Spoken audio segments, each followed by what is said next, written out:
I'm Janet Flores, and Alfredo and I started this company with a few things in mind: to create a business that makes the world a clean and healthy place for our community, to make a tribute to the tortillas and the tortilleras by growing and learning during the process.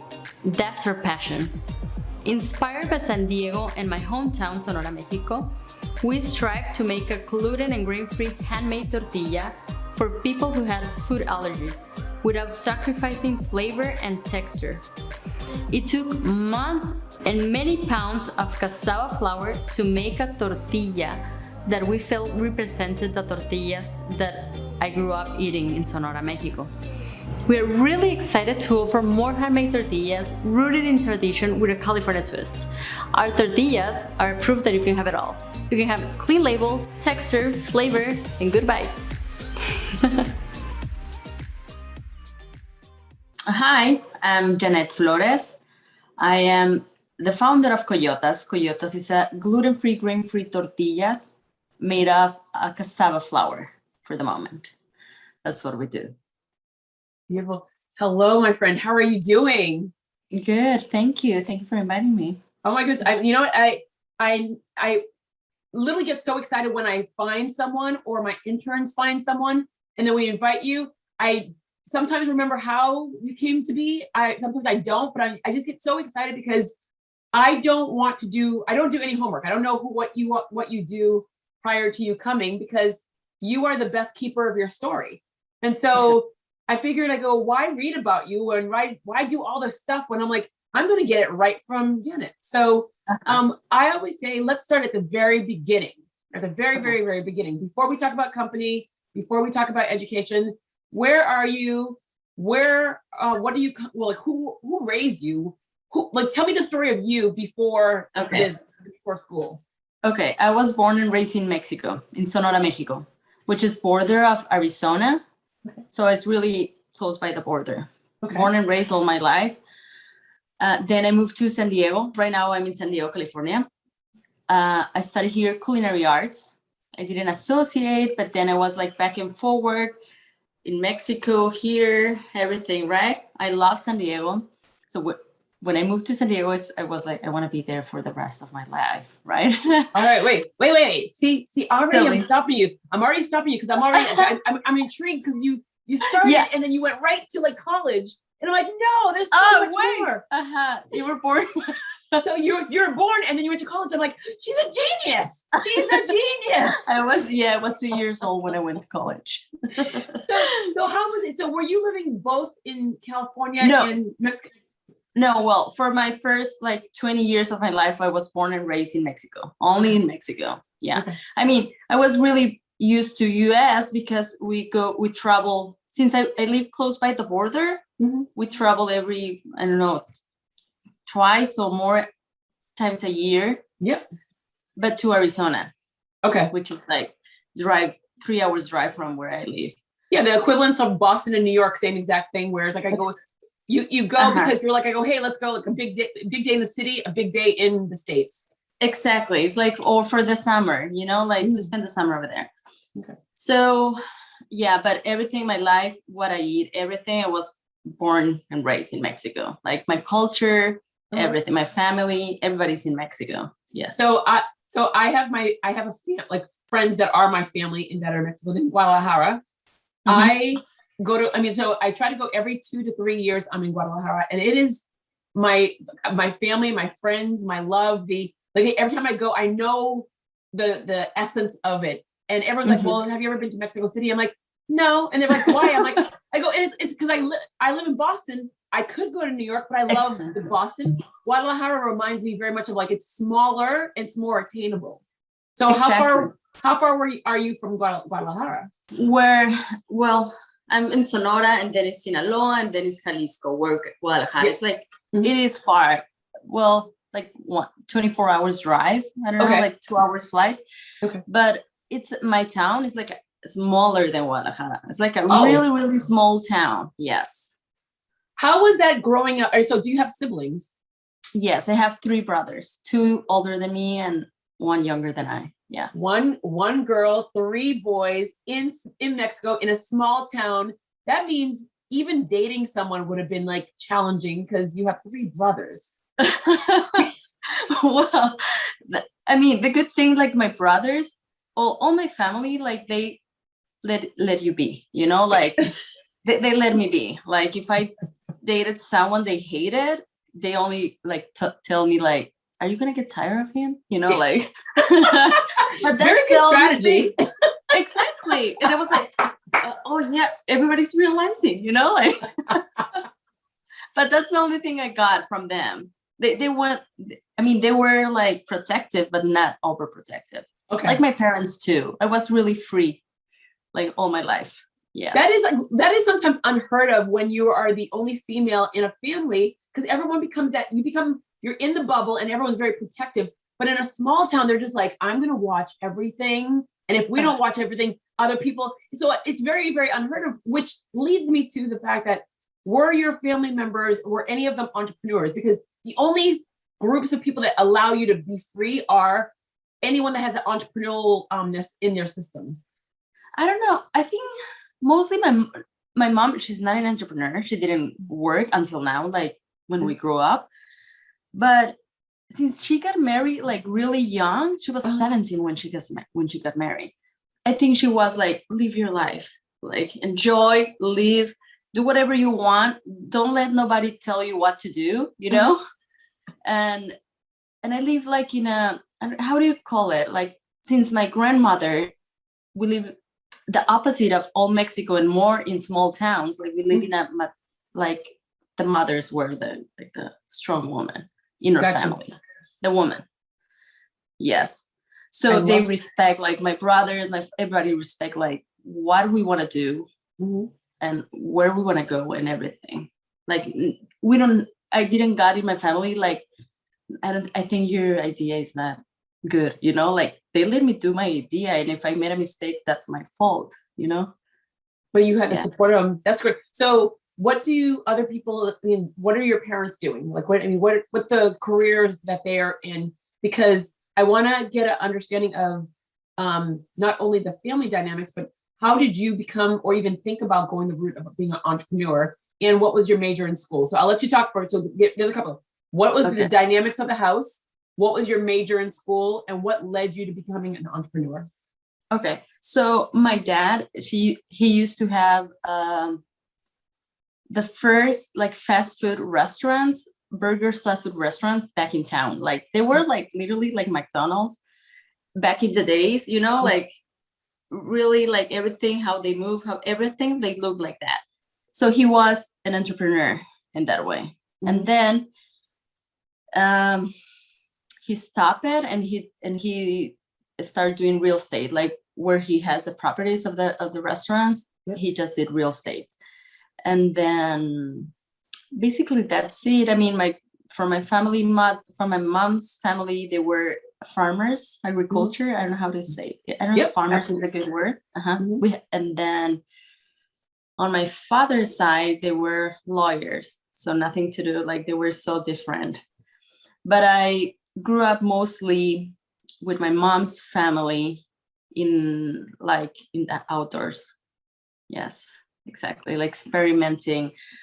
We do a lot of hunting over there. So I went hunting, not anymore, but I used to do when I was young, fishing and everything. Like we were really free. Yes. I went to, there's like a big, huge, it's the Big E, which is the big exposition. All the New England states, I'm in Massachusetts, all the New England states come together. And one of my favorite things were seeing the little kids and they were given a cow or a pig or something that they had to raise, the 4-H club.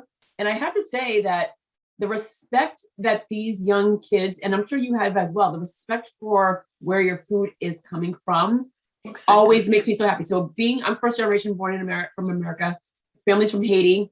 We go to Haiti and before we even go there, we order like, we'd like to have a cow, some pigs, chickens and stuff like that. So when we get there, it's in the backyard. We see what we're going to eat. They're alive, we're eating them. And then we look out when we're asked, what do you want to eat for supper? And you look out the window and you see what is out there, and it is what it is. Like, I mean, so people always, like, I've always had people come in, they're like, I go, oh my God, would you ever consider being a vegetarian? I'm like, I go, no, because one, we don't waste, because you don't, like most countries, we don't waste. And so when we kill our animals that we have chosen, we use all of it. Everything. Like every single piece of that animal is being used. And so whenever I hear someone's hunting, I'm like, I go, it doesn't matter. But for me, my biggest thing is, are you hunting for food, or are you hunting just for the enjoyment of it? And so whenever I hear someone go hunting, I'm like, I don't care. I'm not going to attack you. But I do love the fact that when you are in certain countries, we respect the animal. We don't waste the animal. And it means more, because you respect what is given to you and your family. Exactly. And you take care of the animals. I mean, you're not killing like females or young animals. Like you just hunt or kill, I mean, to eat whatever, like the grown-ups that they're not gonna reproduce anymore, or and you know what? And that was something that I knew it in my head, but I couldn't remember until I went and I was talking to these big, when I tell you big, beautiful, beautiful cows. And I said, and I was looking, I go, hey, she looks really full. She's like, yeah, she's going to be milked soon. And I go, well, what happens afterwards? I go, what do you mean? I go, well, what happens afterwards? I go, well, she can have a baby and then she'll just keep producing children. And I'm like, what? I'm like, she can't produce milk until she has the cows. And I'm like, oh, duh. Yeah, of course. And it was one of those moments where I'm like, how stupid of me, because I should know this. And he's sitting and looking at me like, what are you, an idiot? And I'm like, oh.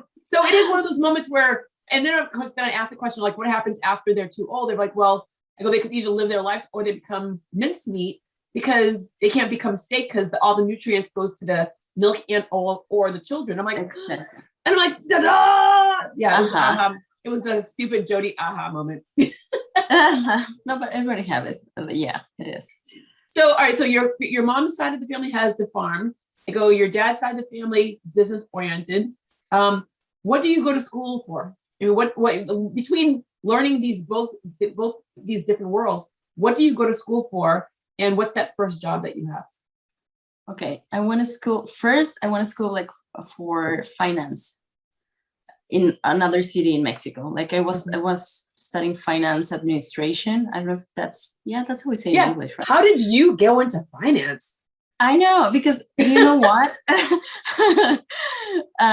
I was good with numbers. I think that's the only thing I was like, honestly, in school, I did that good, but I was good with numbers. Like, so when I said to one of my teachers, like, I want to study culinary arts, she said, like, no, why would you? You're really good with numbers. And I was like, oh yeah, you were right. Okay, I'll give it a shot, So after 2 years of college, I decided, like, no, what I'm doing here. So that's when I moved to San Diego to the culinary arts, to do an associate in culinary arts. I didn't know what I was gonna do. Like, I just went like, if I'm gonna cook all my life, so I mean that's what I want to do, maybe, or when I want to do it good. I don't know. That in that moment I was really young. I didn't know, but I studied culinary arts. And my first job wasn't that. It was before that. Like I have always worked, like since I was like 15, because I wanted to.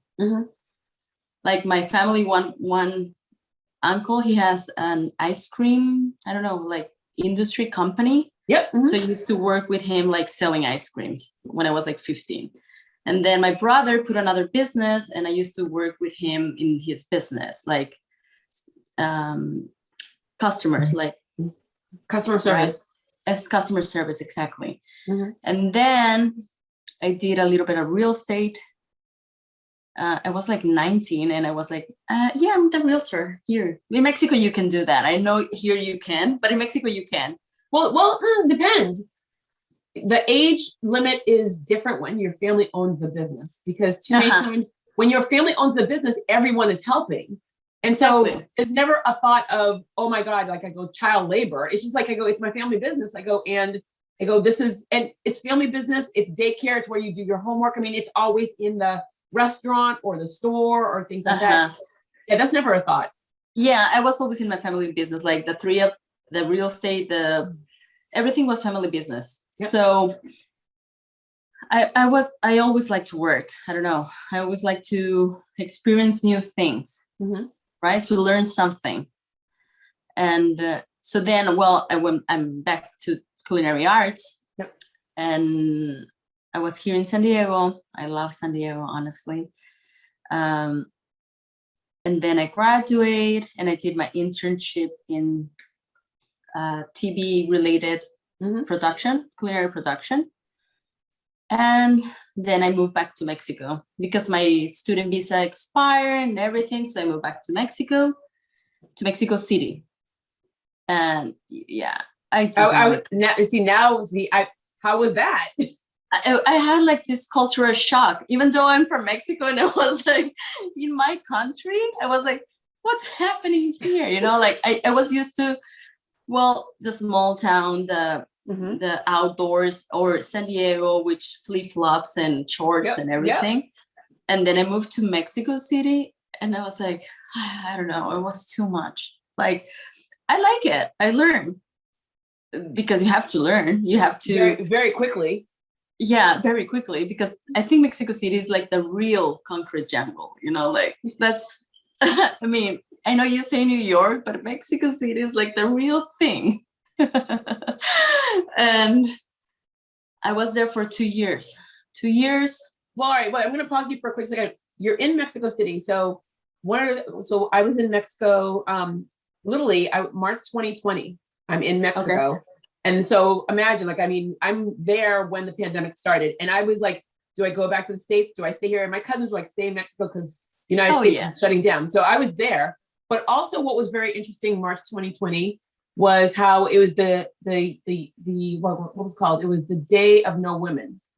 So, and I thought it was amazing how it would have, I don't think it would have ever happened in America, but it was the day where no jobs, no schools, no training. You saw no women anywhere. All the women were home and you saw no one. So I was at so I was with our family and friends. We were there and we had a brunch with all of the girls. It was just so much fun. But then I'm like, I need to see. The streets were empty. The malls were empty. Stores were closed. I thought it was the most amazing thing in the world. And I'm like, let me learn more. And then to see all the pictures in Mexico City about like all the shoes of, for every 10 women you meet, the amount of women that get murdered every single year, every single month, every single week, every single day in Mexico.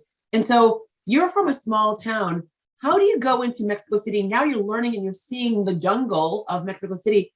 How were you able to not lose yourself, keep your family values, and still be able to shine while you were there?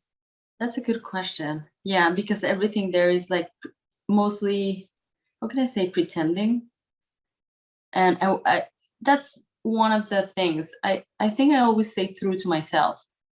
Like my family values, they were always, like my mom used to tell me, like, you can always be whoever you want, but they can never be you. You know, like they can never be you. So stay true to yourself. And if you don't like it, if you don't want to do it, don't do it.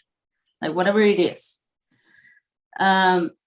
So it was really good to be in Mexico City because I learned a lot from the people. Everybody wants to take advantage of you. Well, not everybody, okay? I don't want to scare you, but you have to be more defensive, I think is the word, like more alert. Yes. Alert. But it was a really good experience. Like, I don't know. I never like to be told what to do. So maybe that's why I stay true to my values and to myself. Yeah. When I was raised in New England, Haitian parents, and most parents they allow you to be who you are, but they still want to be protected. And so my parents came from Haiti, came to America. We were in the Haitian bubble. I remember I wanted to go to University of Southern California for my college. For university, and they wouldn't let me go that far. My mother and my grandmother went to Italy for the summer, a mother-daughter trip. And I was mama's girl. And so I was like mama's girl, but I wanted to go away. And so I applied to University of Houston. And my father's like, you will never go away. You are such a mama's girl. I'm like, watch. So my mother flew in on a Saturday night. I flew out on a Sunday morning because I was like, I'm gone. And Uh-huh. I'm telling you, same exact experience where I'm in Houston, Texas, dramatically bigger than where I was raised. And it was it was funny for me because I went to Houston not understanding north and south of like, so I'm from the north and you go down south and you're in Texas and you see Confederate flags, you see it when it rains, things flood. People are carrying guns openly, and I'm like, what is happening? But it made me stronger. It made me think like, oh wait, there's a whole other world outside of me. Exactly. Did Mexico City, because so when I left Texas, I was jaded. Where people would say jokes. I'm like, that's not funny. They're like, ooh, whoa, relax. And then I moved to Australia for a year, and then I was like, then I became normal. Mellow. Yeah. So did you leave Mexico City with an edge? Because you had to be aware of your surroundings. You have to be very like keen and protective. So when you left Mexico City, were you a edgier person, or did your family and your friends notice like, whoa, what's happening with Janet there? No, I think no. But that's why I left. Like, I didn't want to become that person. Mm-hmm. Which you have to, because I got how do you say, a robbery, like, yes. in Mexico City. Because I was really well, I went down to my apartment and I don't know, like by myself, and then I entered with a watch, which it wasn't an expensive watch, but it was a watch. I don't know. Yeah. So I got a gun in my stomach, and they were like, give me your watch and your iPhone. And I was like, okay. Like, literally it wasn't expensive, but that's fine. Mm-hmm. So then that's when I realized you can wear anything. Like, yeah. So you were, was that like your first year? No, actually it was like just right at the end. That's why I left, because it was like, why would I don't know. I got a little bit paranoid or scared after that. Mm-hmm. And then I went back to Hermosillo, to my hometown. Yep. I went back to my hometown, and I didn't know what I was gonna do over there, but I knew that I can always go back and do something, you know. So I went back to the small town. Honestly, I went back with the mindset. Hold on 1 second. So unprofessional. My phone is ringing. Hold on 1 second. That's fine. The worst thing, I always turn it off, and I'm like, what just happened there that I didn't turn off the phone? Goodness gracious. First time that's happened. All right. It's off. No, you're fine. So I was like in my late 20s over there. Mm-hmm. So I went back to my hometown, and I was like, okay, I want to settle now. I thought that in the moment. I want to settle now. My hometown, my family, all my friends were married with 3 kids, you know. Like, so I thought it was time to settle. So I was like 27, I don't know, something like that, like 20s. And I started working over there in a pastry shop with my friend. She owned a pastry shop, but she was starting the business. Okay. So I started working over there with her, and we grow the pastry shop like a lot together. And then we put a business together, a culinary workshop.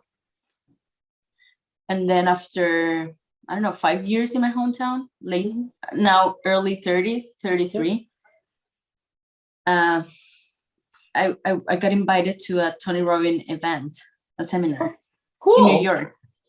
Yeah, I didn't know who he was. I didn't know anything. I just said yes, because I like to travel and I like to experience new things. And I said, yes, perfect.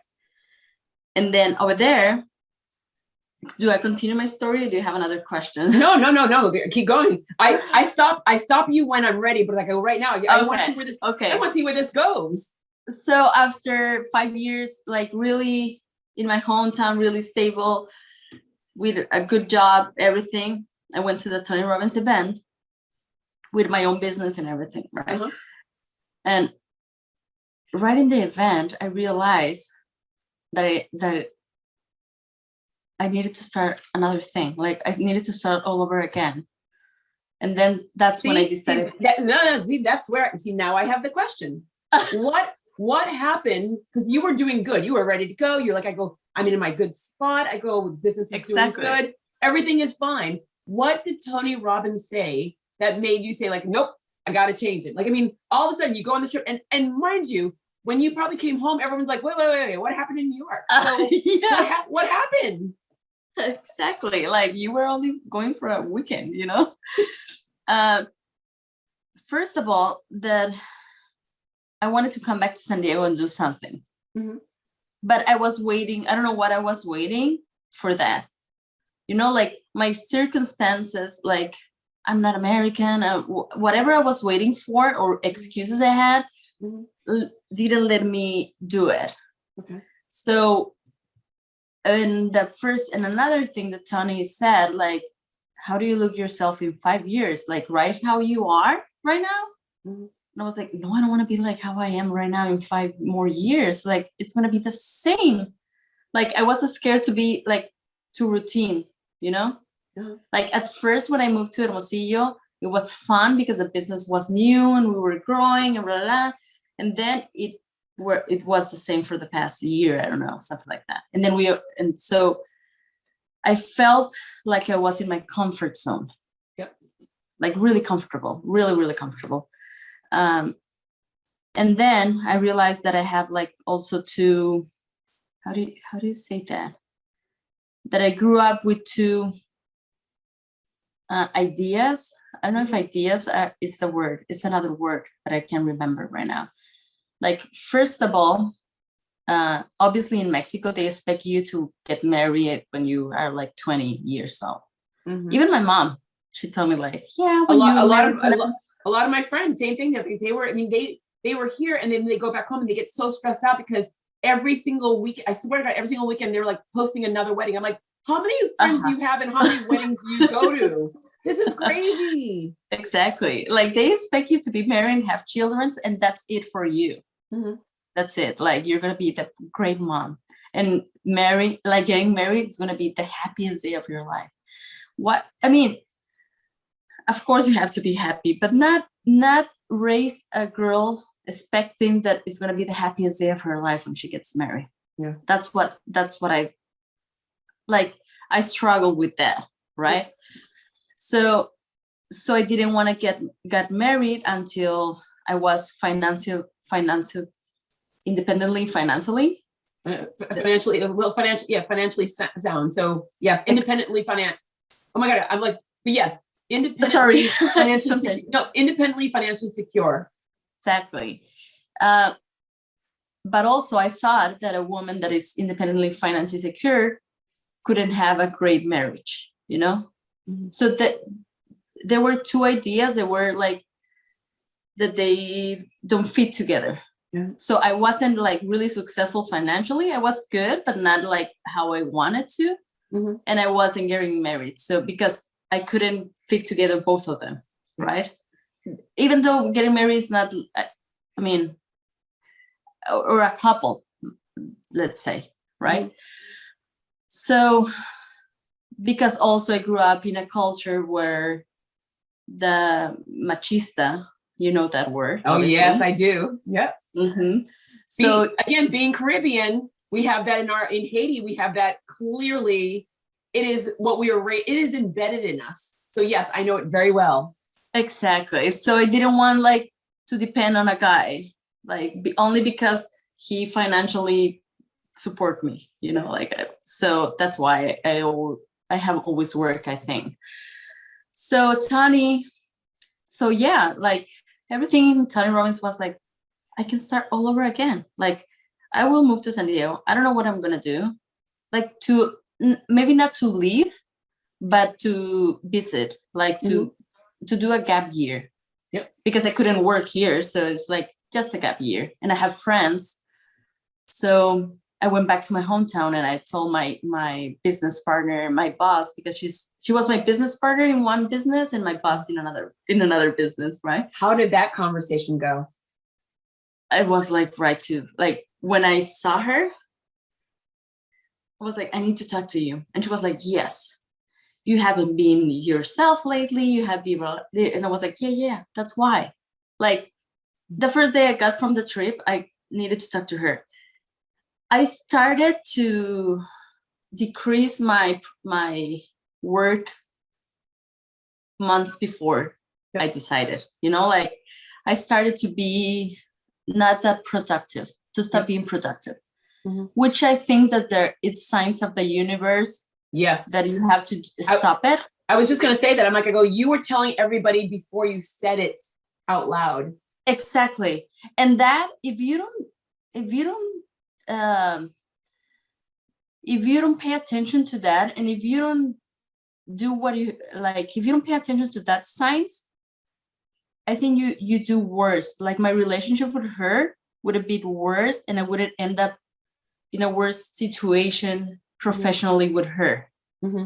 Because obviously it was decreasing my energy and my everything at work, right? So she started complaining about that, and I was like, yeah, that's why I'm gonna tell you that in 2 months I'm leaving. Like I don't know what I'm gonna do. It's not because of the business. It's not because of you.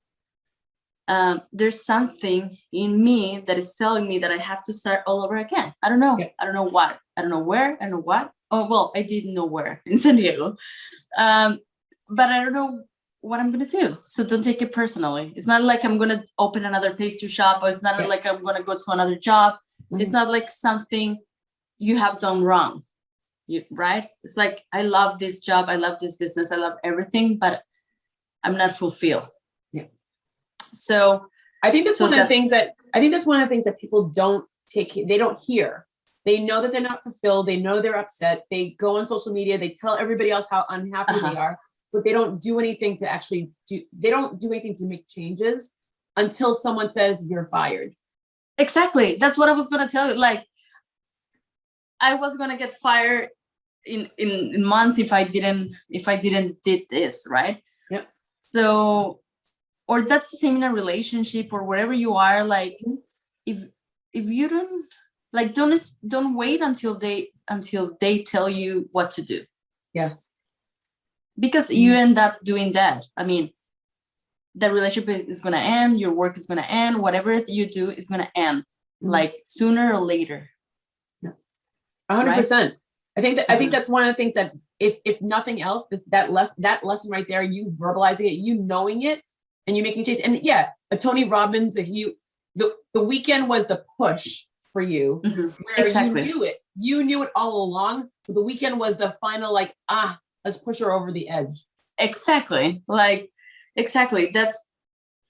He didn't change anything in my mind or whatever. It was like, first of all, it was like a coincidence that somebody invited me to that event because they had an extra ticket, and it was like, I had an extra ticket, and I was like, I don't know who he is, but let's go. I want to go to New York, like I didn't Google like Tony Robbins, what I have to do to change. I didn't Google anything. I didn't know who he was. So, but yeah, it changed that part of me, or realized that I wasn't fulfilled. And a really good friend of mine that she lives in San Diego, she told me, like, come to my house. Come to my house and you can be there. So I moved to her house and to meditate and to do nothing. Like, but now I have to, like, now you've intrigued the story that much more. So you tell your family, you tell your colleague. Everybody was like, you're crazy.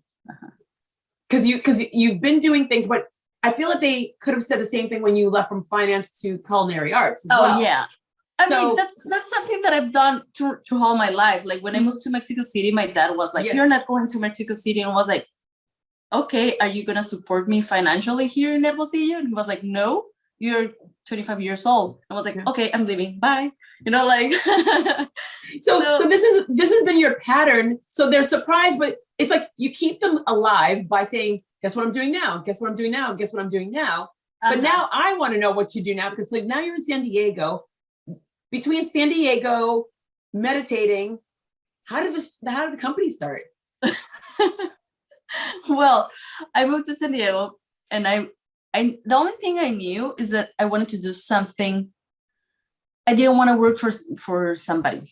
I didn't know what I was going to do. I did nothing, but a business partner is good, but not working for somebody, because I did that before and before and before. And since I have like this free spirit, I told you, I think many times, I didn't I'm good working. I'm good. I'm really, I'm good, but I didn't want to do that anymore for somebody. Mm-hmm. So I was like meditating my gap year. Everybody was like, what are you going to do? Because I have my savings, but they were like nothing, but it was like, okay, I'm fine. That's when I realized that too. Like, you don't need nothing. Like, you don't need nothing. You have to enjoy where you are in that moment. Be grateful of where you are.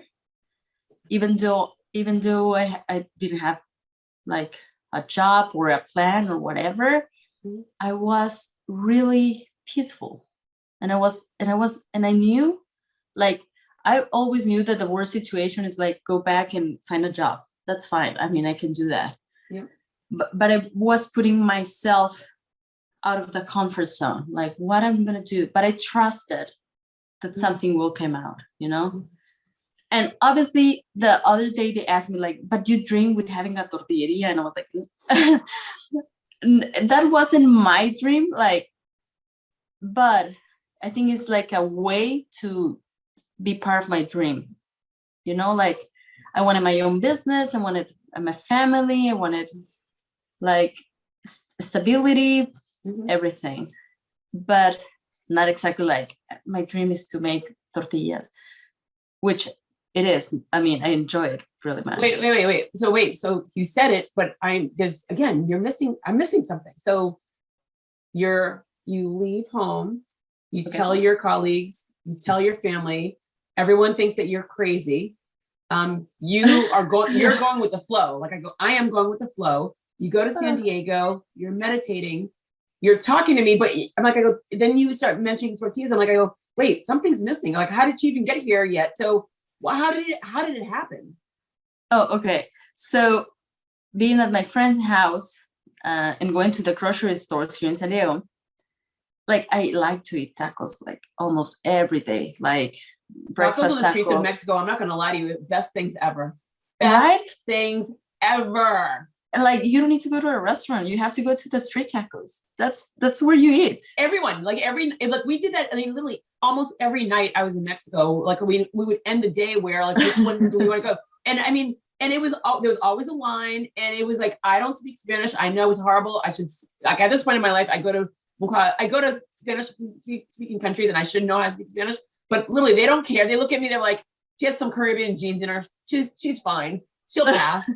And literally, I am the happiest person to see the freshest tacos made. And every night, every day, you'll never know that this is ever happening. Nighttime, it's all built up and people are in line waiting. Exactly. So that's what I was used to it. Like in my hometown, the wheat flour tortilla is like, we are like the king state of I don't know how to say, like, for wheat flour tortilla. Yeah. Like the wheat flour tortilla was born in my hometown. Okay. Or in my state. So I was used to like fresh handmade tortillas with only 4 ingredients, and then fresh meat or whatever your taco is, fresh salsa, fresh everything. So that taco was like, starting from the tortilla, was like really fresh and really like yummy. Like, so I was used to fresh that, tortilla. and also just the concept of, you could add, like, I mean, I could have 3 different tacos made. They're not just like all just like meat. Exactly. Meat. So that was the fun part for me, where they come as they're ready. So you're having it fresh. It's fresh, but it's hot as you. Exactly. So some people are like, I'll take all of them at the same time. They're like, no. They don't. No. One by one. You have to order one by one. Yes. Yep. Exactly. That's how you do it. You know. You have been in Mexico enough. Well, that, and also because in California, I could see the same thing in California, where when I was in Santa Monica and when I was in San Jose, same exact thing, where I could find the perfect street tacos. I'm like, I know where you're from. Exactly. So that's what I realized here in San Diego. Like, all the tortillas were like with a lot of ingredients, full of preservative. Like they add sugar, they add baking soda, there are a lot of things they add that was like, why would they like? And they don't taste like a tortilla, like a wheat flour tortilla. I'm talking about wheat flour tortilla especially. So like they don't taste like wheat flour tortillas.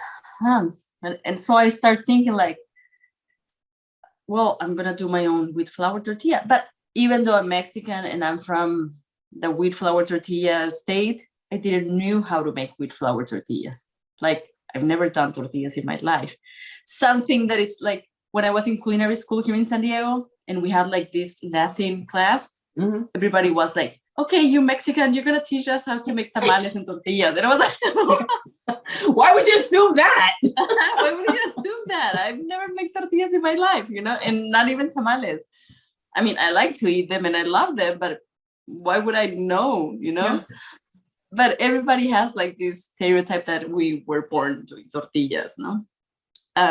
Everyone, well, and I think that's one of the things where a lot of people realize, and I remember one of my girlfriends, she's in Guadalajara, and she said that when she came here, she was so angry because in Mexico, she was doing business, not a problem. And she has a bridal shop where you could just rent the dresses. Okay. And so it was funny because like she was so disgusted and angry that in America, whenever people came to her, they're like, I go, are you from Spain? And she goes, no, proud. And she's like, no, I'm from Mexico. And they would look at her, she's like, what do you mean? You don't look like you're Mexican. And she's like, what do you mean I don't look like I'm Mexican? I mean, so, that happened to me always. Yeah, and I was like, exactly. Oh yeah, I forgot the sombrero and the burro at my house. I'm sorry. You know, like. So that was number one. But number two, they didn't want to do business with her because while she was here, it was during the former president. And I go, and so it was literally that whole entire concept of, oh my God, the way that I'm being treated. I'm a businesswoman. I work very, very hard.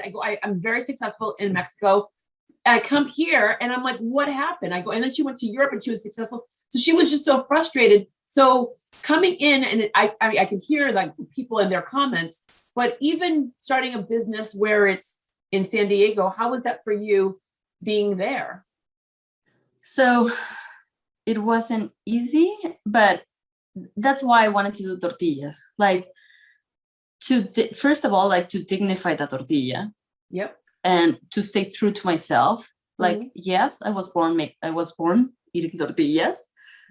That's something that I really enjoy and I really respect. Like, so I went back to Hermosillo to learn how to make tortillas. Okay. Right. With this strong woman that we've been doing tortillas their whole life. They're called tortilleras. So I went back over there and they teach me how to make tortillas from scratch. And I really admire them, like how they were really passionate about that. So I felt the need to represent them and dignify the tortilla. Like it's not only a tortilla. I mean, you're eating it every day. So you have to have value on what you eat. I don't know how to say it. I don't know if it makes sense. Like,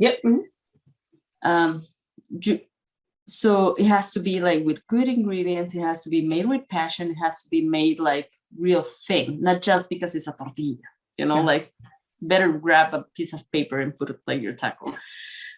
That's what I felt. Well, it's true. Cause like when you go to the market, you could see tortillas and you're like, how many weeks has it been there? Because you look at the date and it has a 3-4 week shelf life. I'm like, what is in it to keep it alive for 3 or 4 weeks? And I'm like, do I really want that in my body? Exactly. And you read the label and it's like longer than my Santa Claus list that I used to make when I was a kid, you know, like. Well, not only that, but the words I can't pronounce. Exactly. I'm like, I go, if I can't pronounce it, I shouldn't be eating it. Exactly. So, I'm sorry, if I can't pronounce it, I mean, if it's in English and I can't pronounce it. Exactly. I know. I could be in another country and I can't pronounce it, but I'm still going to eat it. Exactly. So, it wasn't easy. Well, and then suddenly I got married when I was here doing nothing. In San Diego. When I less expected, like I thought I was going to get married or meet somebody when I was like really successful, independently, financially, everything that I tell you. Okay, no, I got married when I was like, when I didn't have nothing, like nothing financially. It's better that way because it's like when you go out to get the mail and you have no makeup, you just came out of, you just like rolled out of bed, went to get the mail, your hair's a mess, and then your true love comes and you're like, right now? I was like, no, wait, this wasn't supposed to happen right now, like, but it was, I don't know, something happened like suddenly. So that's when I moved like literally to San Diego. Like I started living in San Diego. So I needed to do something business-wise. Because I was living here now. I wasn't only in my gap year or in vacations, So so your question was that, where the business? How did it?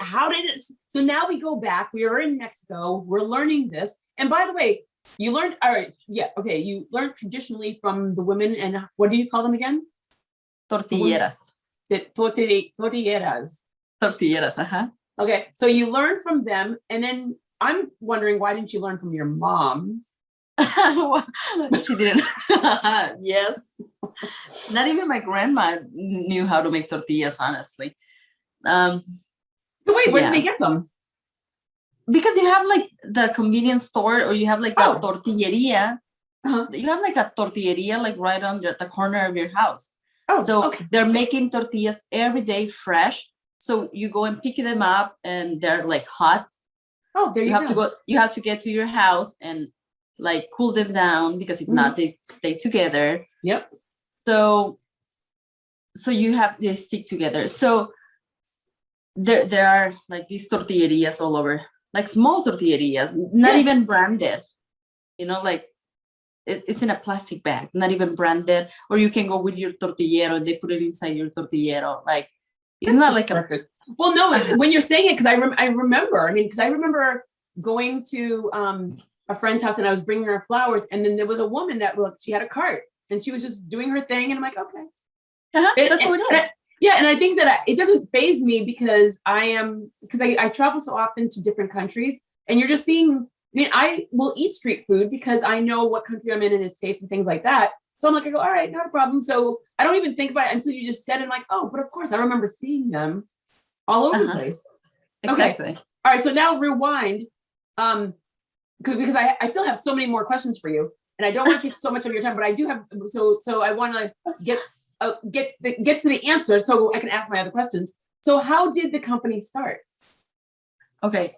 So first of all, I was doing wheat flour tortillas, but my company, they're made of cassava. So they're grain-free and gluten-free. Okay. So that's when I moved back to San Diego, after learning and after I got married and everything, I was like, okay, I know how to make wheat flour tortillas, but honestly, I don't eat them every day now. Okay. Like I started getting a little bit more conscious of what I was eating. And also, like, even though I got the wheat from here, like the flour from here, the lard, or all the ingredients, they didn't taste the same, like how they taste. So I was like, okay, I'm gonna modify, I'm gonna twist a little bit the recipe to do it gluten-free and grain-free, so it can be more friendly to everybody to eat, But is the taste still there? Because that's one of the things where people start altering ingredients, which is fine. It's the creativity of being an artist, of being a chef, but then that taste is lost. So no, but my taste stays there. Like, the texture is still there. I don't know how they made it, honestly, because I switched the wheat flour for cassava flour, which is yuca root vegetable. Yep, we have cassava. We have like the nice cassavas where we put nice and hard, and we put the peanut butter on it. Oh yeah, we love that. Dip it in coffee. Well, I never had it like that, but I had it like the flour, like how I use it in the tortillas. And then I substitute the lard for coconut oil. Okay. So I start doing that twist of the recipe. but it was like really like, it took me months and months. And I went to the grocery and I bought all the gluten-free tortillas. And I was like, no, it has to be better than this one. It has to be better than the other one. Like if I'm doing one thing, it has to be, I'm really intense. So if I'm doing one thing, it has to be the best. And that's why I only focus on only one type of tortillas, you know, like, because if I try to do more different type of tortillas at the same time, too much. It was too much. Like I knew that, like, I didn't want to do a tortilla just to do a tortilla. Like it has, if I'm doing a tortilla because I'm from the Sonora, it has to be like a real thing. So after months of tasting recipes, flours, everything, I think I got it. Like my husband was like, "You're ready," and I was like, "No, it's not ready. That texture, everything, you know." Like I was like the ingredients, everything. He must have been like, what? And like, how much tortilla can one person have in their house? We eat tortilla like every day for everything, like every day. And he was is he American or is he Mexican? Both. He was born here in San Diego. He has dual citizenship. Okay. Because I was gonna say, because if he's American and he's like, I'm eating tortilla, like, oh my God, I'm eating all the time. But if it's his culture, because that's like for us where a meal is not a meal unless there's rice. Caribbean people, and we know a meal is not a meal without rice at the table. And so if we don't have rice, I'm like, I go, this is kind of weird. I go, is this meal? Can you not afford rice? Shall I go out and buy some for you?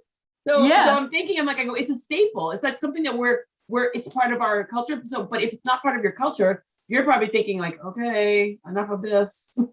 Oh yeah, I realized that because some people, well, yeah, he's more Mexican than American. I mean, culture-wise, yeah. So he understood what I was doing. So I started at the farmers markets first. Okay. Yeah, here in San Diego. Like if I'm gonna start at the farmers market because I didn't have the money or everything like financially to start like my own business, tortilla business, right? So. And that was really good because it was like first of all, I was the only person selling tortillas in the whole farmers market, in the whole San Diego area. I mean, nobody sells tortillas in the farmers market. So, and I realized like some people asked me like, so how do you eat this? And I was like, a tortilla with everything, you know, like with everything. So I realized that what you were saying, like that, it is my staple, but it's not for everybody. Mm-hmm. So I opened I was like, oh, I learned something now. Like I thought everybody knew what a tortilla was, but no. So it was really good to start the farmers market because this was right before COVID. Like I'm talking about now, January 2020. Yep. So it's like a focus group being at the farmers market. Like 100%, absolutely. If you want to start, I mean, I think that's one of my advice. Like if you want to start business, a food business or whatever you want, a farmer's market is a good idea, not to spend a lot of money and to know if you're going to have a good product, you know? Because they taste it and they tell you right away. Exactly. And they don't know you and they can tell you, this is disgusting, you know? Which I never got, thank God. I don't know, like thankfully.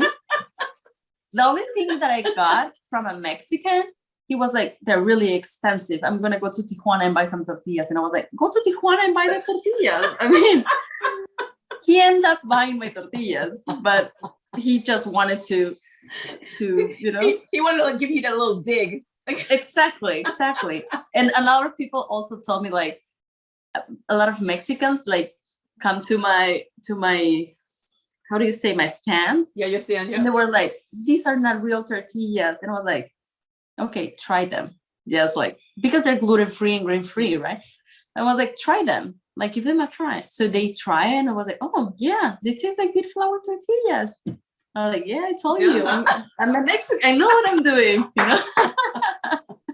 If somebody's speaking with the tortillas, it's me. So that's how I started. So this is January 2020. Okay. And so only because I'm going to ask, because I want to like go a little bit a little bit more into this. January 2020, we're like 19 months into after the pandemic. So, because I don't want to interrupt you because I want to actually have you talk it. So January 2020, you start this business, you're getting that whole entire focus group, you're getting people talking, you have your people saying, oh, this is actually good. So you're like, okay, I have momentum. 2 months later, a pandemic starts, we shut down, and then now we're like almost 2 years. So like imagine January 2020, not imagine you were there, but January 2020, 2 months later from the time that you start pandemic, 2 years later is where we are right now. What happened? I go, give me the version of like what happened from the time that you launched to the time that the world was shut down to where we are right now. Okay. So first of all, I didn't say, but my husband joined me to the business. Okay. Like we're partners now. Wait, what did he do before he joined?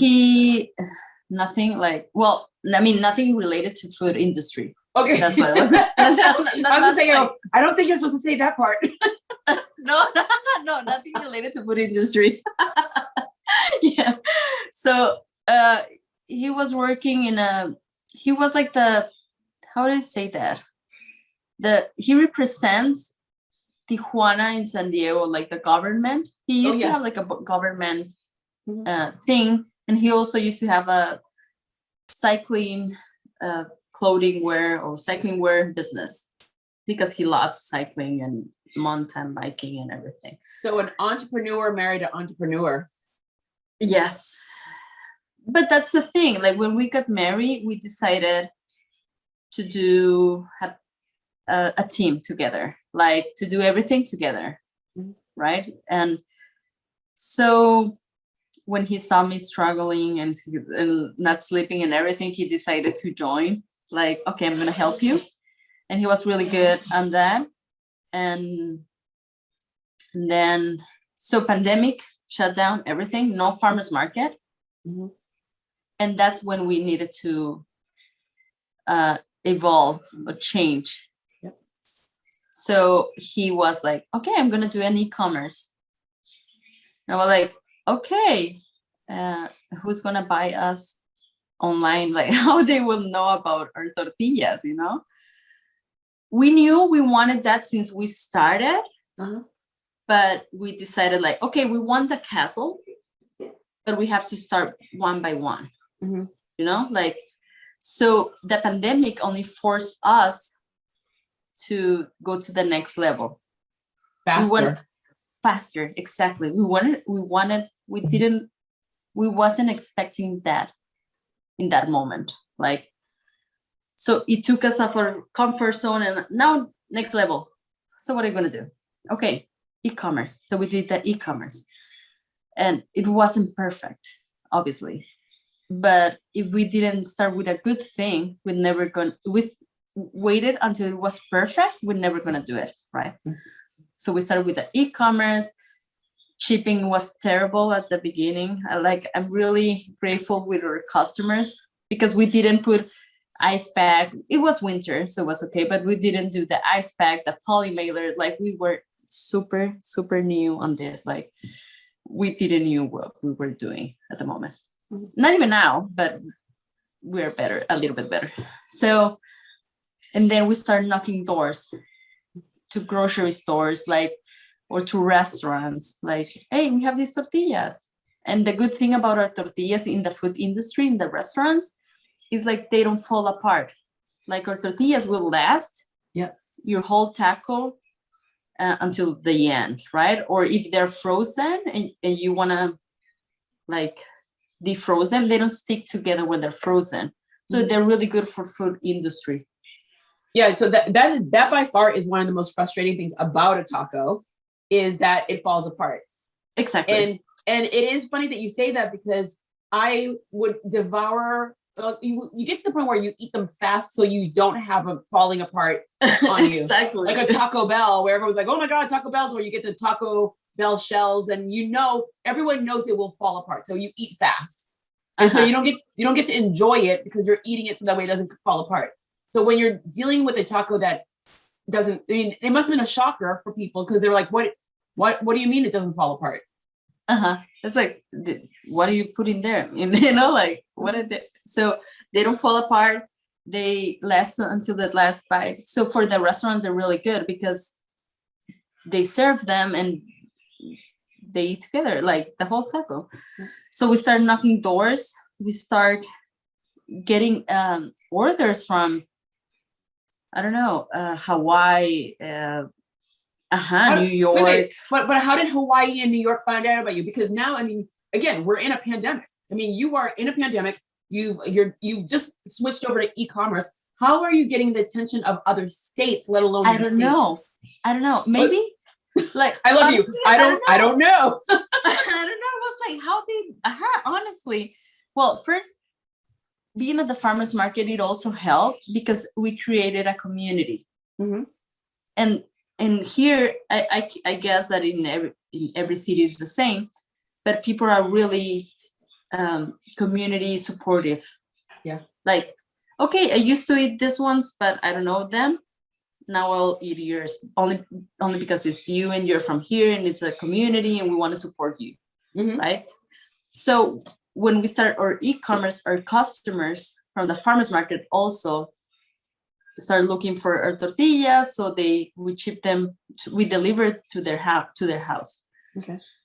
And then, well, we got this, I don't know if they met us at the farmers market because there are a lot of tourists also in one of the farmers market we used to do. Mm-hmm. The Hawaii or the New York, everybody. But I don't know how they knew about our tortillas, or if they Google it, like gluten-free tortillas and we appear. I don't know. But we had these orders of tortillas. And then, but we passed through a lot of things because we ran out of our branded bags because of all the whole thing. Mm-hmm. So it was like a lot of things happen, like to make you struggle a little bit. Yep. But you have to resolve, like you have to solve it. Like now what I'm going to do, I'm going to sit on my house and cry because I don't have the bag. So I'm going to look to other type of bags. And I'm so sorry, client, but this is our we're in pandemic. Well, right. So before you continue, because I just have to add this in where at the beginning you were, all right, so you jump from farmers market and then you go to e-commerce. From e-commerce, you go to, we ran out of bags. Right now, and mind you, shipping and things like that, because at the beginning, it was fine. You could ship things. It was just very difficult because, I mean, it was very difficult to get to the post office, but shipping was still around. Right now, as you could see in California the most, you're seeing how there's backlogs of product. So schools are talking about that right now, where we cannot get food into schools because we cannot get product in. What is happening with you and your industry? Because you're dependent on bulk. Exactly. And so how is that affecting your company? And what is your opinion for anyone else that's out there that owns a small business that's a food industry? And you're seeing all these stories about, number one, I can't get it in. I can't get the order in. Number two, when I get the order in, the prices have jumped leaps and bounds. What does that do to the customer and what does that do to your business? And now, a message from our sponsor. Since 2017, the Foundation for Business Equity has existed to support Black and Latinx-led companies in reaching their full potential by providing access to critical growth tools that include expanded networks, capital, and markets. To learn more about the Foundation for Business Equity, FBE, visit fbequity.org. And now, back to our guest. Well, to our business, we prepare for that. Like we order. It's not easy because you have to order more bulk than you need, and you run out of cash flow. Obviously, like it's not. You're gonna use it, but you were not supposed to pay it right. I mean, use your money for that right now. Right. So we order a lot of bulk on everything, like the bags. We only have like 4 ingredients, so it's easy for us to to have our how do you say that? Or raw material. Yes. Raw material. Yeah, I'm losing my English. I don't know why. So we order a lot of flour, a lot of oil, salt, everything, right? It wasn't easy because we had that experience at the beginning of the pandemic where we ran out of everything. Okay.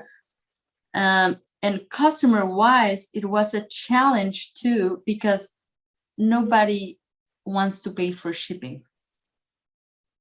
Like Amazon got us through this thing that no shipping, you expect to have your product next day, and it's really expensive. And now the price of shipping, they increased, like last month they increased, and I can't charge shipping. Like I cannot, like my customers they won't pay shipping. Right. Well, it's you know why? Because Amazon has made us believe. So I always tell people, I go, your shipping is inside the price. So don't think shipping's not there, but people don't want to see the word shipping. Exactly. Like they don't want to see like shipping $10. No, they want to see free shipping. Yeah. So it was a really challenge for us to do the free shipping because we can't like sell our tortillas like really expensive because of the shipping, and because we add ice packs, we add the polymer. It's not only the shipping, it's like everything included, the shipping. But we were like, that's fine. I mean, maybe in the shipping you don't gain a lot of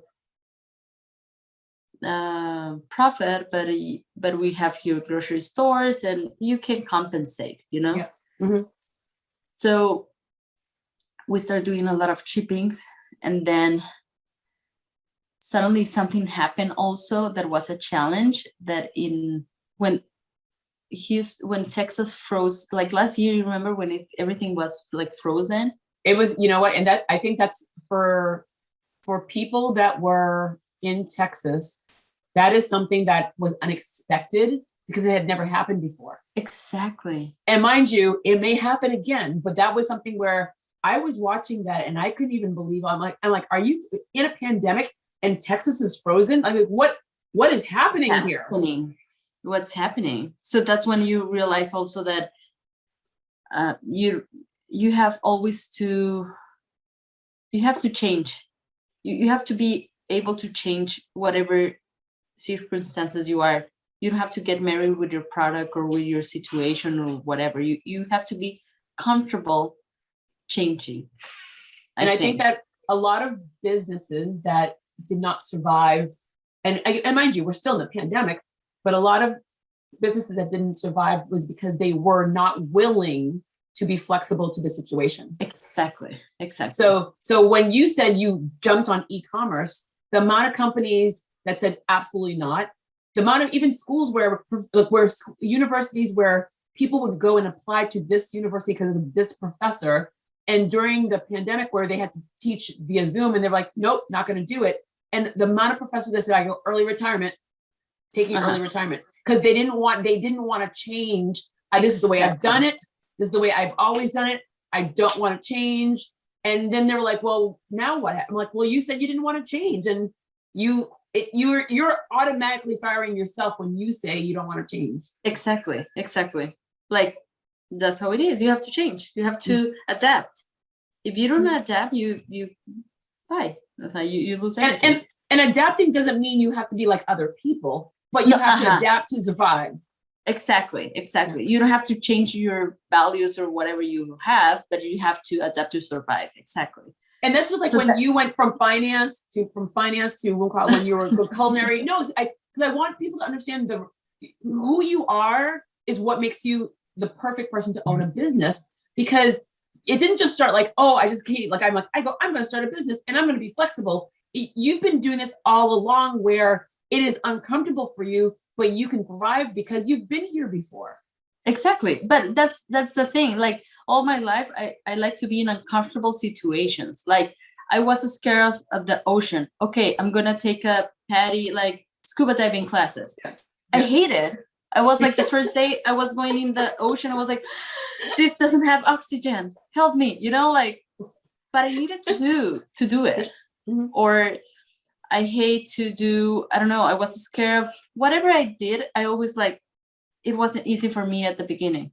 Yep. Like snowboarding, whatever I do is not easy for me at the beginning. I haven't been able to conquer the heights. Oh. Like, You know what? This is what you do. Go skydiving. You have to go skydiving. Yeah, once you just gotta go skydiving, because I took a lot of friends skydiving, and one of my friends, she was in New York during 9/11, and she was like never getting in plane, and that took away from family trips, that took away from everything.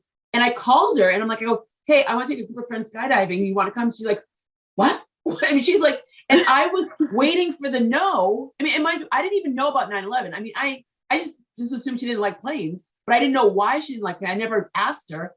And she literally, when she called her mother, she called everyone. They're like, do it. And she smoked a pack of cigarettes before she got, but she jumped, and now they go on family trips, and you just do it. I'm telling you right now, just do it. So that's how you have to do things. Like, just do it. Like, don't think about it. Don't touch the water. Just like do it, So, okay, I'm going to do skydiving. Yeah. I know, but 2022. You don't have to do it this year. 2022. I'm pregnant. 7 months pregnant. So okay. 1, congratulations, and 2, you can't do it right now. So I don't know if 2022 I will do it also. Yes. You can't do it. All right, 2023. 2023. Okay, perfect. Yes, I'll do it. Wait. Did you marry well? Because that was like that was a fun part about my trip, where I went with 20 friends. And I go, and 7 of them said, I married well, so it's okay. What is it, married well? I don't know, what's that? I'm married well, so if anything happens to me, my child will be fine. Yes. I don't know. Yeah. So did you marry well? Is he a good guy? Yeah. He's a really good guy. Yeah. Oh yeah. So 2022. Yeah. 2023. 2022. 23. Okay.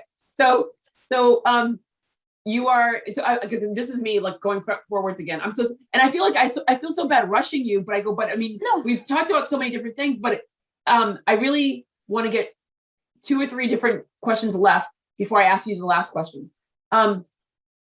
Where do you believe now? I mean, like the business is going, you've adapted in so many different ways. You're definitely getting momentum. I mean, you're being like, how many states do you sell in?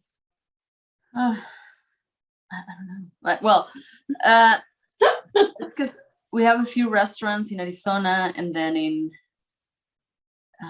Pennsylvania, I think.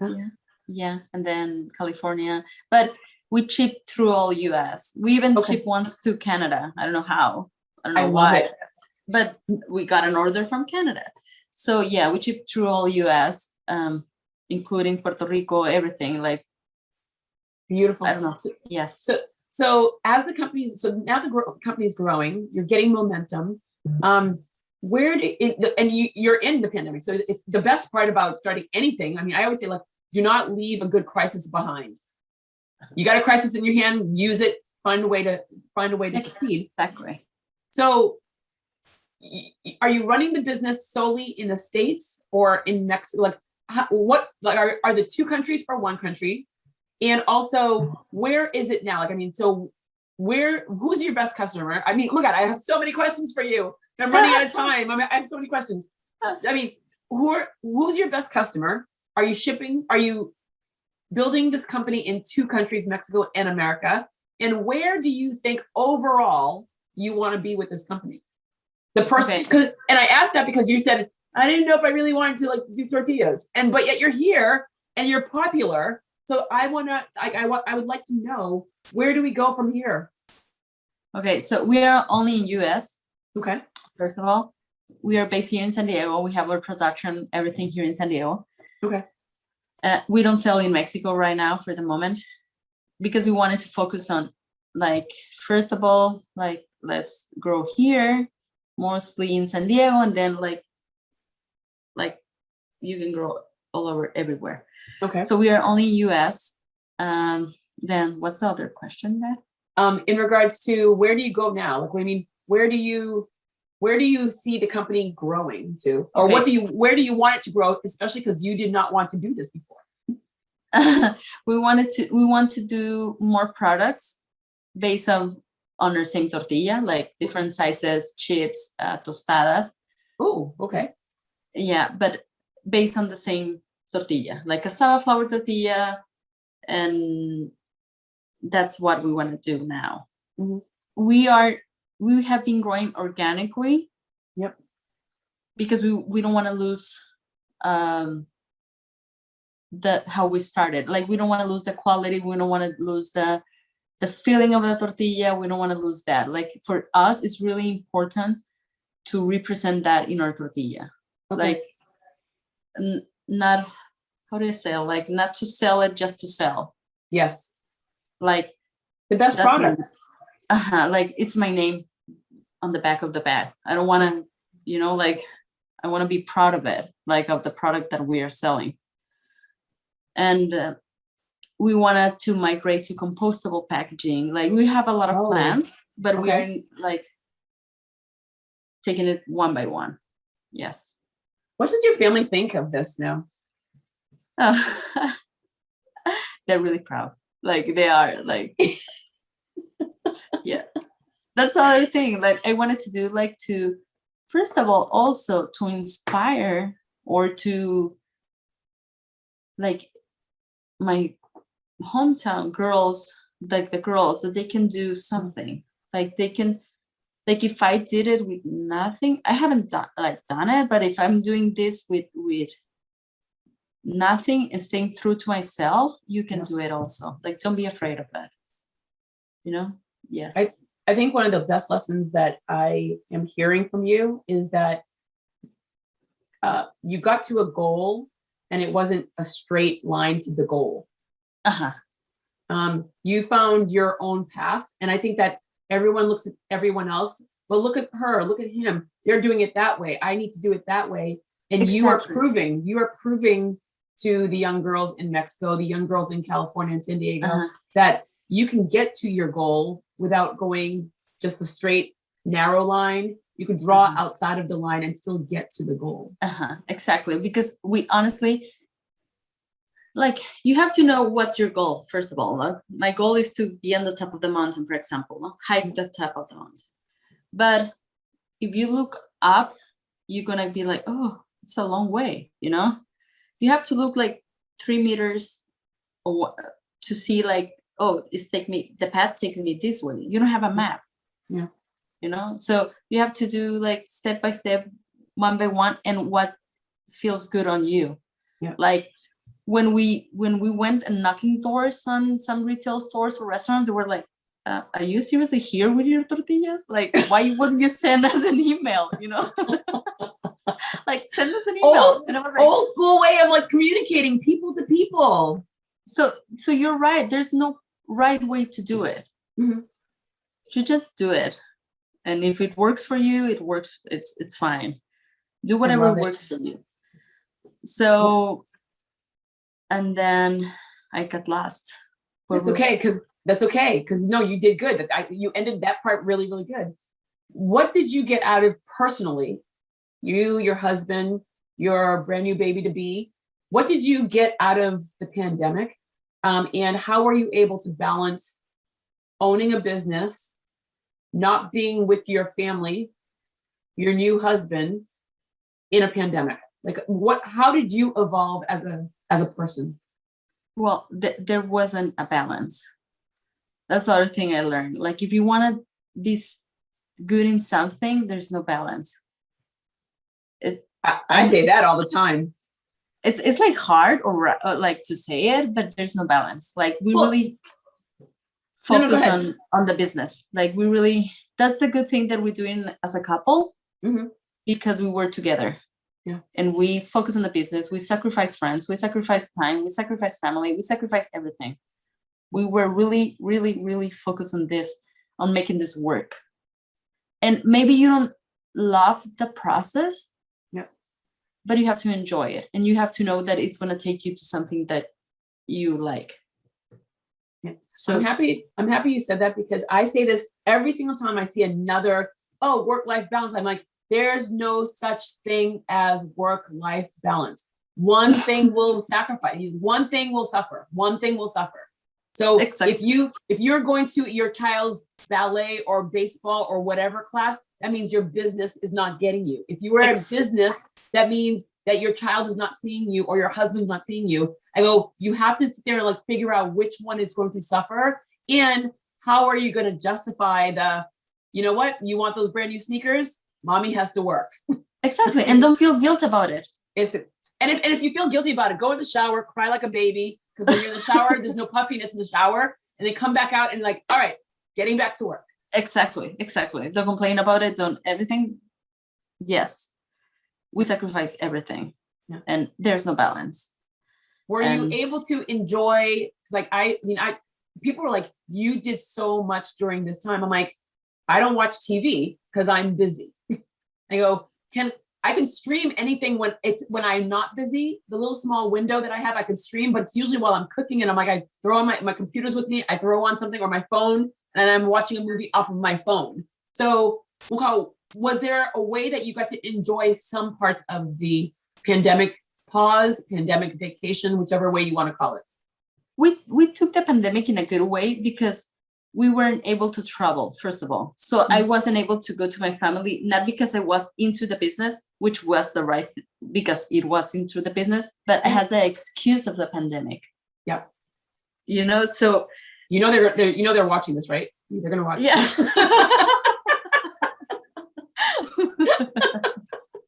Yes, so I have the excuse of the pandemic, or they have the excuse too, because they couldn't travel. Like, yes.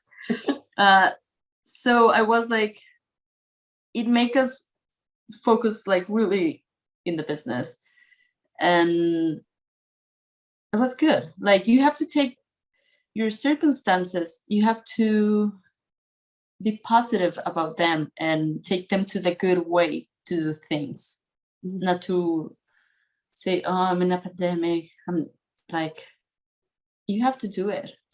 Like, we grow this business in the pandemic. How is your relationship where you're working, you're creating a family, and you are married to the person? I mean, you're with this person all the time. They always say that, well, they always say, I'm going to take that sentence out. Mostly, divorce is high right now. Divorce is higher than ever before, because the world is the buffer. Oh, honey, I'm going to go to the gym. Oh, I'm going to go to work. I'm going out with the girls. I'm going out with the guys. I go, everyone had a buffer. There was a reason where I will miss you when I'm gone. I will enjoy you when I'm here.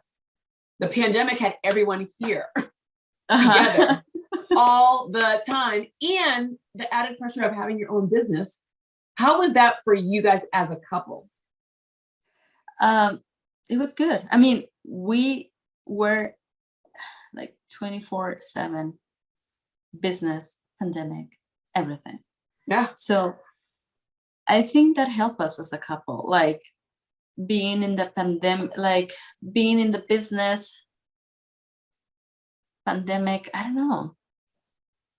I don't have like that help us. I don't know. We're good.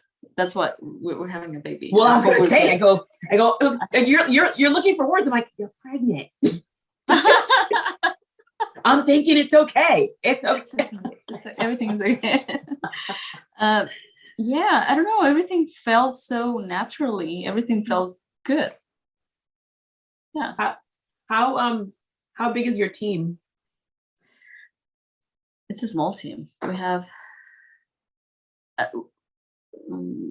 5 people. How did you take care of the 5? Like, they were my family. Honestly, like, for me, they're really important. Like, right now I have a lady that I'm not going to be able to go to work today. I was like, okay, that's fine, because I know she's really committed to the company. So if she's not able to work today, that's fine. She has something to do, you know. Everybody has life. Everybody has something to do. Everybody wants to be with their family. So I let them do whatever they want to do. I wasn't like that when I started a few years when I had my business in Mexico. I was a little bit more, I couldn't understand like the people have life, because I was really like, if I got injured, I go to work, even though I had like if I'm sick, I go to work. Like at first I couldn't understand that, but now that's fine. I mean, was it more so because of the pandemic, or is it just because you started fitting in, you started developing your role as a leader because of all your experiences? So which one was it, that you're starting to mature yourself as a leader, or the pandemic helped you even see it clearer? No, I started before the pandemic thinking like that. Yes. I mean, and now that I'm pregnant, I am like, wow, like pregnant, like woman entrepreneur or moms, not even if they work, like it's not easy for females. It's not easy. Well, you saw what happened during the pandemic, the beginning, where when daycares closed, the dads didn't leave work. There were dads that did, but moms left their jobs. And now even in this past spring, where you're seeing a mass exit of, 4.4 million people leaving six-figure jobs, saying, not for me anymore, because they saw what was important. So it's very interesting to see how people are starting to think better, stronger, differently about what's in it for me, what's in it for my family. And I feel that, I'm excited. This is my favorite time.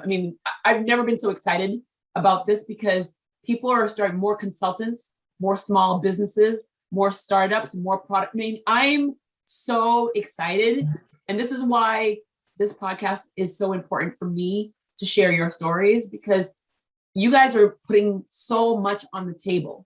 You are risking everything for something that you believe in, because there's a pain point, because you could have done so many other things. You're very smart. You are hardworking. The work ethic started at 15 years old. Everything that you said literally is very clear to me why you are in the position that you are right now. This is why I asked you, who are you before? Because it makes sense.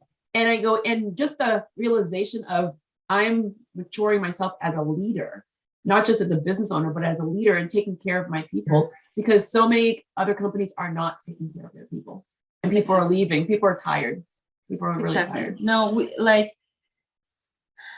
we pay well. We do everything well. Like we try to.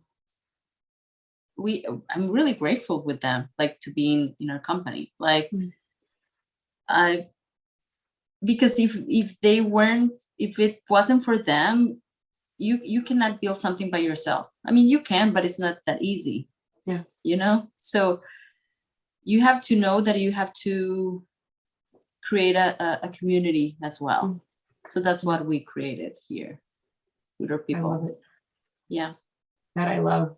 All right, I have taken so much more of your time that I could ever imagine. I don't know, what time is it? I'm sorry. No, don't apologize. No, my God, no, never ever apologize, because I always sit there and give you a certain amount of time. If we go over, we go over, but I always feel bad, because I'm like, she's running a business. Oh my God. So this is the last question. So last question for you. We end the same way with everyone. So no matter how many times I speak to you, and I'm going to have you back. And also I'm going to go online and order some tortillas, because I need to have some. I get so excited, because I want to always support you guys, but I get so excited when whatever arrives, and I'm like, I'm surprised. Thank God I'm a runner, because I would weigh a lot of weight, because whenever I have someone on that's food, I'm like, I'm going to end up ordering it, and I'm going to end up eating it, and I'm like, oh my goodness gracious. So need to say, the second we're done, when you see the order, you know it's going to be for me. So, okay. But my last question to you is 2 answers. If you had a personal ask and a professional ask of anyone that's listening to you right now, what would be your personal ask, and what would be your professional ask of anyone that's listening to you right now? To ask something like professional? Yep. Okay. Professional and personal. Okay. First of all, well, I tell you, like, now that I'm pregnant, like, how do you do it? How do you do it? Okay, how do you do it? Like, I really admire woman now more than ever. How do you run a business and be a mom? How do you do it? Okay, personally. And professionally, I think it's both of them, right? That question. No, you can't cheat. Two different ones. Okay. Professionally,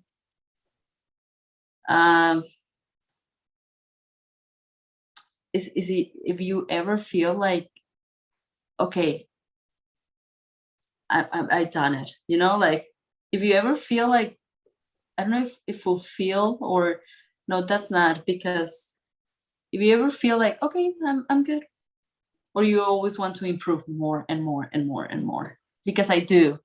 So I don't know if I'm ever gonna be like, okay, I'm in, this is enough.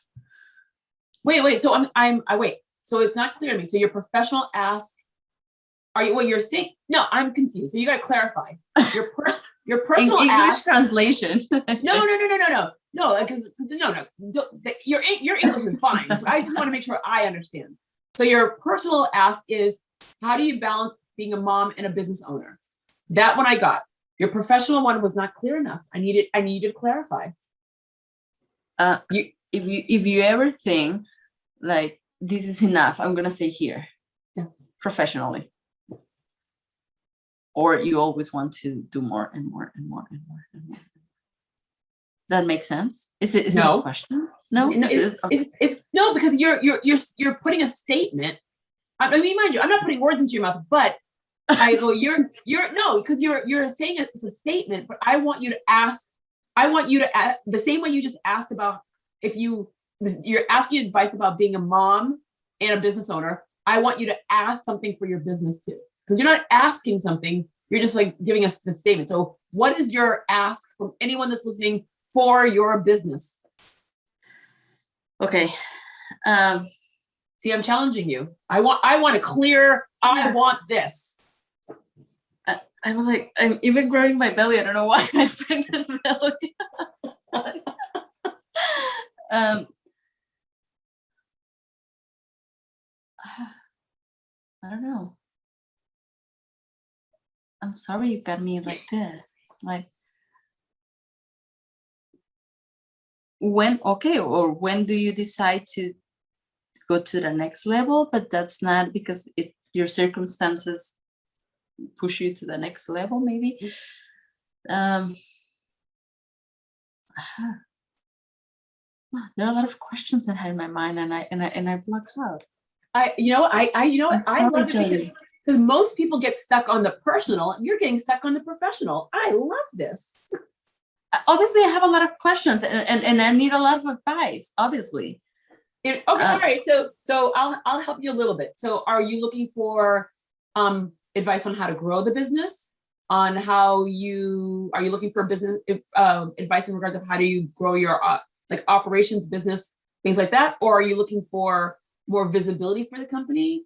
Are you looking for, once I get to the point where and this is the one that I was curious about, because I was assuming this, when you get to the point where I'm doing this business, but I go, I'm done now. In my mind, I'm like, how do you get over that? No, how do you grow? Okay, financially, how do you grow? That's a good question. Like, how do you do it to grow it if you don't have like financially support? Because we have been doing that the whole time. Yeah. Like from our own cash flow growing. So how do you do it now to go to the next level? See, that's a good ask. I think that's, not only is it a good ask, that's the question, that's the $1 million question of all small businesses. Because every small business out there, especially before the pandemic, when banks wouldn't give out loans at all, it was like, what do we do? And the rule of thumb is we're too small to fail. So it's not an option to close down for a lot of people. But sometimes you don't only need the money. Even though they give you the money, you need like the experience or the expertise of how to grow it. So that's a big one. Yeah, they hand it to you with all the interest rates, with all the things that come with it, but they don't tell you how to grow. Oh, see, that's another discussion we're gonna have on another day. Hopefully in a year, I'm gonna tell you how to do it. You know what? Hopefully in less than a year. Both questions. Yeah, both questions, but I'm gonna say in less than a year. That's Okay. That's my wish for you. In less than a year, we're gonna have great answers. I own a small business too, so same. We all have I hear that all the time, but we figure it out. We figure it out, and with this community, we build and we sit there and say like, okay, what are your thoughts? So we'll figure it out. Okay. Yeah, we'll figure it out. Like everything. Like everything. Janet, oh my God, it was so lovely talking to you. You're so fun. much. You're fun. You're funny. Thank you. I love that you are like so many smart young women, kick-ass, first generation, you're not first generation immigrants that come into this country that literally like I'm taking it with all my thoughts, all my ideas. I don't know what I'm going to do yet, and still create something magical. Thank you. No, my God, no, that's you're doing what so many people are afraid of doing. So I love that you're doing it, and I love that the pandemic didn't scare you from not doing it. So, Well, thank you. Congrats on you too on your business. thank you. I mean, look, thank you so very much. We enjoy it. Yeah, it's all good. It's all good. It's all good. Everything is good. Enjoy every moment.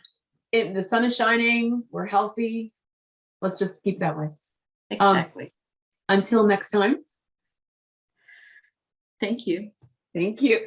Have a wonderful, wonderful day. And let me know about the tortillas, the feedback. Oh my God. No, I post those too. It's funny because the second they arrive, I go from like everything. Like the second they arrive and the experience.